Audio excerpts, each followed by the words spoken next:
Faisal, une élimination ce soir en Coupe de Belgique ici à Futsal Team Charleroi. Une élimination qui fait mal à 10 secondes de la fin, le troisième but encaissé.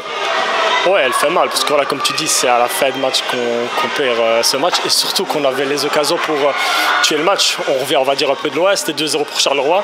On arrive à revenir à 2-2 et à 2-2, on voit bien qu'on reprend l'ascendant sur le match et on a les occasions pour le tuer, mais malheureusement, voilà, on ne les met pas. Et ça s'est payé cash à 10 secondes de la fin, donc c'est sûr que c'est très très frustrant parce qu'il y avait la place en tout cas. Omar Raoult, le tueur de Charleroi, qui plante 3 buts ce soir. C'est une différence de jouer contre un international comme lui?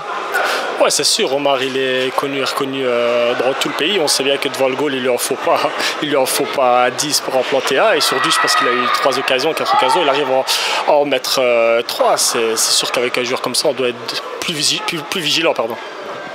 Soumagne qui a fait jeu égal ce soir avec Charleroi, qui a battu Charleroi à domicile en championnat. On peut dire que Soumagne s'impose doucement en première division. Ouais, c'est sûr. Au début de saison, on voyait Soumagne rester dans le bas de classement et se battre pour le maintien et perdre contre les grosses équipes, on va dire, du championnat. Mais aujourd'hui, on l'a encore montré que voilà, contre une grosse équipe ODA, contre Charleroi qui est deuxième actuellement, je pense, au classement, on a fait jeu égal et même par moments plus que jeu égal. Donc voilà, je pense que le projet se met tout doucement en place. Le coach met la patte à son équipe aussi et tout doucement ça prend et on voit bien que Soumagne prend de l'ampleur en tout cas dans cette division. Un coaching de Liliou, donc qui vient de Charleroi, mentalité brésilienne. Première fois qu'on connaît à Liège un tel coach. Qu'est-ce que ça change? Quelle est la différence avec les autres entraîneurs liégeois?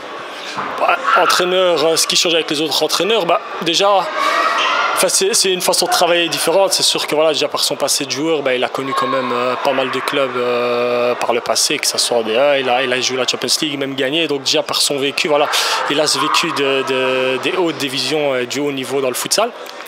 Et en tant que coach, je pense qu'il essaie de nous imprégner, en tout cas sa patte. Voilà, il a plus de grinta. On voit bien qu'au bord du terrain, il essaie d'apporter sa niaque durant tout le match. Il donne les consignes, il vit le match en fait. Je ne vais pas dire que c'est comme la PlayStation parce que c'est pas ça, mais il est là et il est en train de guider ses joueurs, dire ce qu'il faut faire, pas faire tout le temps. Et ça peut se voir au bord du terrain. Je pense que de la première à la dernière minute, il est à fond dans le match et on voit bien qu'il essaie vraiment de donner les bons consignes. C'est vraiment ça, je pense, la grosse différence. Plus exigeant aussi? Ouais, c'est sûr, plus d'exigence, il demande beaucoup. Après, voilà, quand on veut jouer le haut, je pense qu'il faut de l'exigence, il faut de l'exigence à ce niveau-là. On n'arriverait pas à jouer des top matchs comme ça, je pense, sans exigence dans ce match.